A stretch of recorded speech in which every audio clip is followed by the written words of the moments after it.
untuk kita semua. Ada pepatah mengatakan, tak kenal maka tak sayang. Maka dari itu, saya akan memperkenalkan diri terlebih dahulu. Nama saya Felicia Guinevera Viola.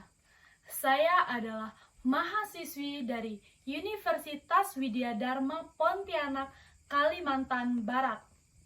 Di sini saya sangat senang sekali karena saya bisa ikut berkompetisi lomba pidato Gerakan Nasional Revolusi Mental Pusat Kajian Pancasila Universitas Negeri Padang tahun 2021. Saya juga berterima kasih karena pada season yang pertama saya bisa mendapatkan harapan pertama dengan tema Gerakan Indonesia Bersatu. Nah, pada season yang kedua ini kita akan mengangkat tema aktualisasi perilaku saling menghargai dan gotong royong dalam menghadapi pandemi COVID-19 untuk memperkuat jati diri dan karakter bangsa. Bung Karno pernah mengatakan, jikalau saya peras, yang 5 menjadi 3, dan yang 3 menjadi 1, maka dapatlah saya katakan dengan satu perkataan Indonesia yang tulen, yaitu perkataan gotong royong. Negara Indonesia yang kita dirikan haruslah negara gotong royong. Alangkah hebatnya negara gotong royong. Nah, kata-kata ini masih sangat relevan dengan kondisi saat ini. Pandemi mengajarkan kembali kepada bangsa Indonesia untuk terus bersatu dan bergotong royong untuk mengatasi beragam masalah yang terjadi. Gotong royong merupakan budaya masyarakat Indonesia yang sudah mengakar sejak lama dan saat ini menjadi kekuatan untuk melawan COVID-19 ini. Pada situasi pandemi saat ini menunjukkan bahwa Indonesia bersatu padu untuk berhadapan dengan situasi krisis yang menjadi sangat penting agar negeri ini tetap kokoh. Solidaritas warga di masa pandemi COVID-19 ini menguat dalam beragam bentuk partisipasi publik untuk membantu tenaga medis maupun warga yang terdampak. Gotong royong antar sesama adalah salah satu hal yang sangat penting untuk dikedepankan. Meski banyak juga masyarakat yang egois dan tidak memperdulikan orang-orang yang ada di sekitarnya. Namun, kelompok masyarakat yang peduli terhadap sesamanya masih mendominasi. Contoh-contoh faktual yang terjadi ketika masyarakat saling bahu-membahu untuk mengatasi ragam kesulitan yang menerpa ketika mereka mengatasi pandemi COVID saat ini. Dalam situasi ini bahkan menjaga diri dan tetap di rumah merupakan bagian penting dari kontribusi untuk menahan lajunya peningkatan COVID-19. Di tengah tantangan menghadapi pandemi COVID-19 ini, kepekaan hati dan solidaritas masyarakat Indonesia sangatlah diuji.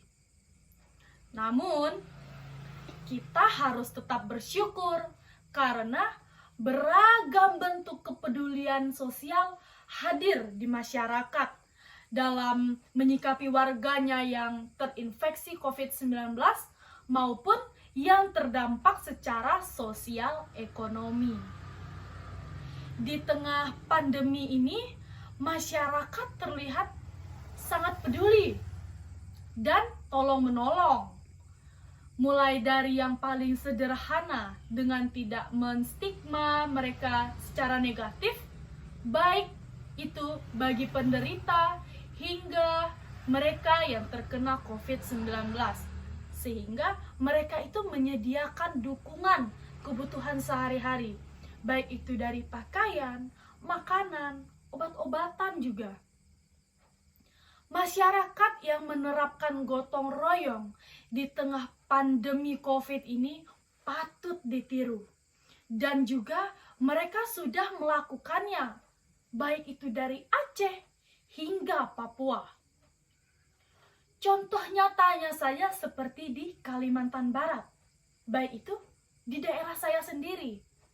Ibu-ibu bergotong royong memproduksi masker kain dan juga membuat jamu guna mencegah penularan virus corona, dan kemudian mereka bagikan dengan orang-orang sekitar untuk memperkuat daya tahan tubuh.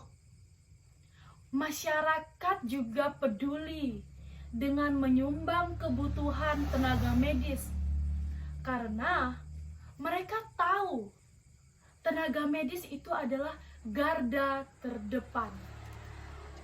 Menurut dia, menurut masyarakat, dan menurut kita semua, kepedulian masyarakat ini sangatlah luar biasa.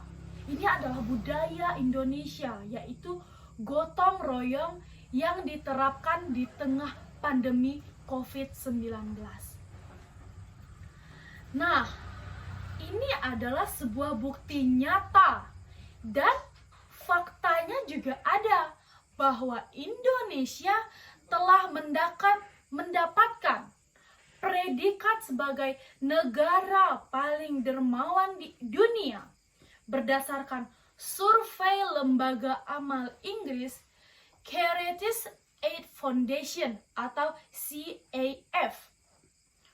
Pandemi COVID-19 ini memang telah menjelma dari krisis kesehatan menjadi krisis sosial ekonomi. Namun, gotong royong masyarakat Indonesia telah membuktikan kepada kita sebagai bangsa yang besar, yang peduli dan kuat. Kita harus optimis untuk mampu melewati masa sulit pandemi ini secara baik dan secara bersama-sama. Nah, gotong royong dalam konteks Indonesia bukanlah suatu kesukarelaan dalam pemikiran modern, melainkan jati diri sesungguhnya bangsa Indonesia yang terbentuk mulai dari proses perjalanan sejarah yang panjang. Sekian pidato singkat yang bisa saya sampaikan. Nah, pada pidato ini kita bisa menarik kesimpulan bahwa bangsa Indonesia haruslah bergotong royong untuk mencegah dan mengatasi pandemi COVID-19 ini bersama-sama. Kita juga harus mempedulikan orang-orang yang ada di sekitar kita dengan kita memberikan bantuan, uang, pakaian, maupun obat-obatan. Mungkin sekian yang bisa dapat saya sampaikan. Akhir kata saya ucapkan terima kasih. Salam sejahtera untuk kita semua.